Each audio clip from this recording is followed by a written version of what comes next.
अपने अत्याचारी मामा कंस का वध करके मथुरा को पाप से मुक्त कराने के बाद भगवान कृष्ण ने यमुना के इसी तट पर विश्राम किया था। लेकिन इस विश्राम के स्थान का सबसे बड़ा रहस्य कृष्ण से नहीं बल्कि मृत्यु के देवता यमराज से जुड़ा है। कहानी यह है कि यह यमुना नदी जहाँ कृष्ण ने विश्राम किया स्वयं मृत्यु के देवता यमराज की बहन है। दोनों सूर्य देव की संतान थे और भाई बहन में असीम प्रेम था। लेकिन यमराज अपने काम में इतने व्यस्त रहते थे कि उन्हें अपनी बहन से मिलने का समय ही नहीं मिलता था। देवी यमुना बार बार उन्हें निमंत्रण देती, लेकिन हर बार यमराज टाल देते।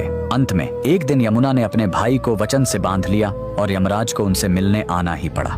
वो दिन था कार्तिक मास के शुक्ल पक्ष की द्वितीया का। उन्होंने अपने भाई का प्रेम से सत्कार किया। इस स्नेह से यमराज इतने प्रसन्न हुए कि उन्होंने यमुना को वरदान मांगने के लिए कहा। तब यमुना ने अपने लिए कुछ नहीं मांगा। उन्होंने कहा, हे भैया, मैं यह वरदान मांगती हूँ कि आज के दिन जो भी भाई अपनी बहन के घर जाकर उसका आतिथ्य स्वीकार करेगा उसे कभी भी आपकी यमपुरी यानी यमलोक का भय नहीं रहेगा। यमराज ने तथास्तु कहा और माना जाता है कि इसी दिव्य क्षण से भाई दूज के त्योहार की शुरुआत हुई। और जिस पवित्र स्थान पर भाई बहन का यह दिव्य मिलाप हुआ था, मथुरा के उसी विश्राम घाट पर आज स्थित है भारत का एकमात्र ऐसा मंदिर जहां यमराज अपनी बहन यमुना के साथ पूजे जाते हैं, श्री यमुना धर्मराज मंदिर। मान्यता है कि आज भी भाई दूज के दिन इस घाट पर यमुना में एक साथ स्नान करने वाले भाई बहन को अकाल मृत्यु का भय नहीं रहता। सभी भाई बहन कमेंट में जय यमुना मैया जरूर लिखें।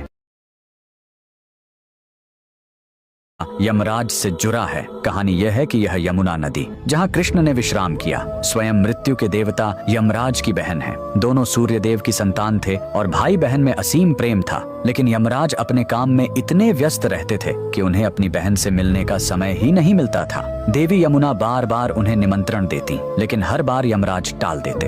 अंत में एक दिन यमुना ने अपने भाई को वचन से बांध लिया और यमराज को उनसे मिलने आना ही पड़ा।